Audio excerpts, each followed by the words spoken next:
Hello. हाँ sir साहब भगत जी। सत साहिब जी, सत साहिब। भगत जी ठीक हो? हाँ जी, बढ़िया, दया मालिक की। कल फोन करा था, कल भी नंबर न मिला था आपका।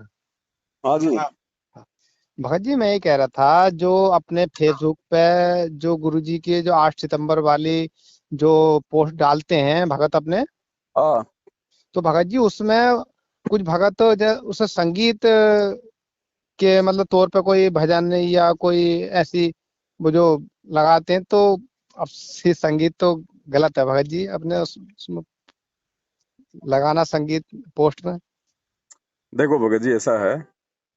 संगीत लगाने के पीछे का कारण क्या है वो देखो। पहले हमारा मकसद ना तो खुद का मनोरंजन है, ना लोगों का मनोरंजन है। हमारा मकसद है उस बहाने कम से कम वो उसको पूरा तो देख लेगा। ये भी है एक विकार है, ये भी एक करण विकार है। लेकिन कई बार हमारी ये विकार हमारे लिए मतलब जो है ये सहायक भी हो जाते हैं। तो वैसे आदमी पोस्ट को नहीं पढ़ता इतना पूरा, और जब उसके पीछे कोई कोई भजन और कोई वो चलता रहता है ना, तो हाँ हाँ आदमी उसको सुनते सुनते उसको पूरा पढ़ लेता है।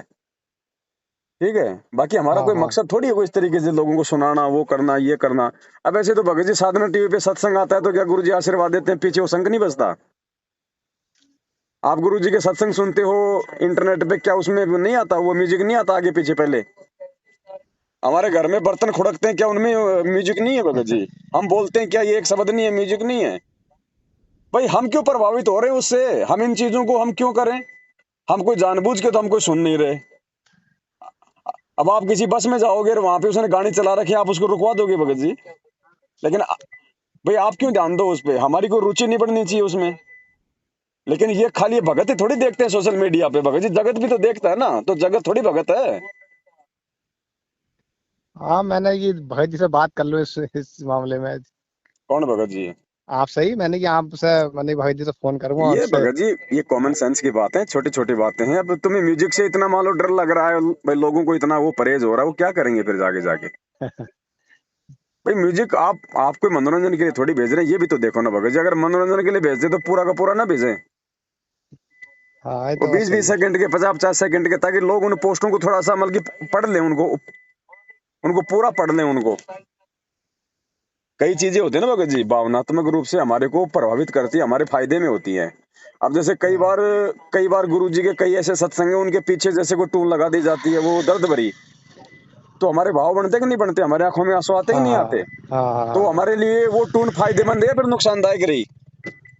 हाँ, जिससे देखो हमारी परमात्मा की याद आवे तो हमारे लिए तो तो ठीक ही बताओ, है। तो दिक्कत क्या है फिर उस चीज में भगत जी? ये छोटी छोटी बातें हैं भगत जी, हमें हमें हमारे मकसद को समझना है। अब गुरुजी ने क्या कहा कि भाई मतलब ये गाड़ी घोड़े वगैरह क्या काम है, लेकिन है कि भाई तुम्हें गाड़ी घोड़ों की जरूरत क्या है? तुम कौन सा देवता बन जाओगे अगर तुम वो कार में बैठ जाओगे तो? लेकिन हाँ लेकिन ये गाड़ी घोड़े यदि परमात्मा की सेवा में काम आ जाए तो हमारे अच्छे कर्म बना देते हैं ना। हाँ और हाँ यदि हम इनको बकवाद के लिए खरीदें, यार दोस्तों को घुमाने के लिए खरीदें, लोगों को दिखाने के लिए खरीदें कि मेरे पास गाड़ी है, तो वो हमारे वो कर्म बिगाड़ देगी।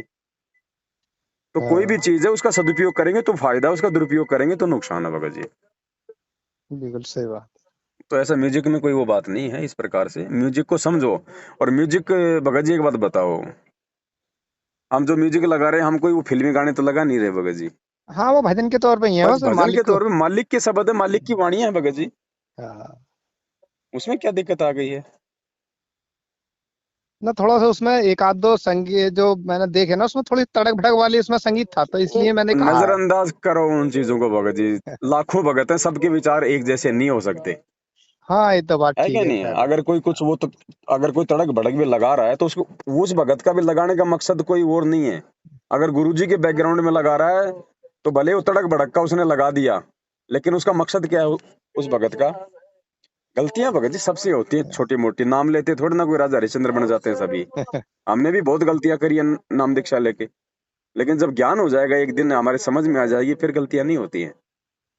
तो ऐसे तो भगत जी लाखों की संगत है, दिन में अगर कोई 100 आदमी अगर इस प्रकार की छोटी मोटी ऊंच नीच हरकत कर दें, तो हम तो सारा दिन क्या उन्हीं को समझाने में लगाएंगे?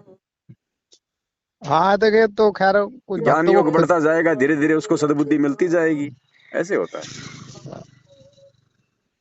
भाई। अगर हमें ऑब्जेक्शन है तो हम ना सुने उन चीजों को, बस यही समाधान है इसका तो। अगर हमें लगता है कि उसके सुनने से कोई मेरी मर्यादा टूट रही है या मैं मतलब विचलित हो रहा हूँ, तो ये भी हमारी ये कमजोरी है। आज ना ना यदि हम सुनो, आज ऐसी बात यदि नहीं। हम सुनो भगत जी, परमात्मा ने क्या कहा, काल जैसे दो पहलवान आपस में लड़ते हैं, पहलवान क्या करता है, वो कमजोर नस पकड़ता है, माइनस पॉइंट देखता है उसका। अब हाँ आज यदि हम इन टूनों से यदि हम लोग विचलित हो गए है, कल को भगत जी हम त्रिकुटी में जाएंगे, काल तो उसी कमजोरी को पकड़ेगा, वो तो वहां पे इससे भी लाखों गुना अच्छा म्यूजिक चला देगा, तो हम तो हो गए भ्रमित। जब यही हाँ, ये हम तो अपने आप को नहीं रोक पा रहे कि भाई मैं इससे भ्रमित हो रहा हूँ, मेरा मन विचलित हो रहा है, तो भगत जी वो तो लाखों गुना अच्छा म्यूजिक चला देगा, फिर क्या करोगे?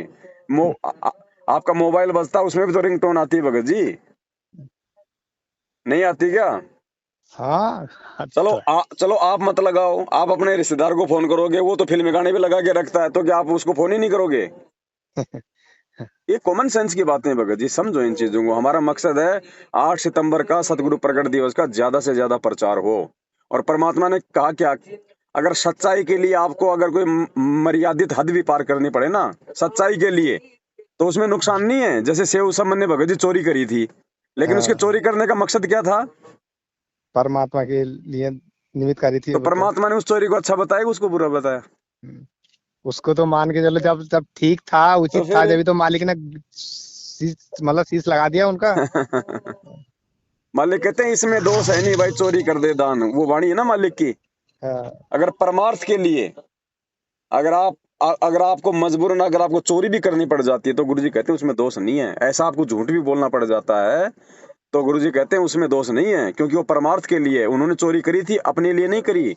उन्होंने उस हाँ, नगर को बचाने के लिए, कि आज अगर गुरुजी भूखे चले गए तो ये नगर नहीं रहेगा, बर्बाद हो जाएगा। साधु संत अगर जिस नगरी से भूखे जाते हैं वो बर्बाद हो जाया करता है, इसलिए उन्होंने उस नगर को बचाने के लिए चोरी की थी। तो परमात्मा ने उस चोरी को अच्छा बताया, उसको बुरा नहीं बताया।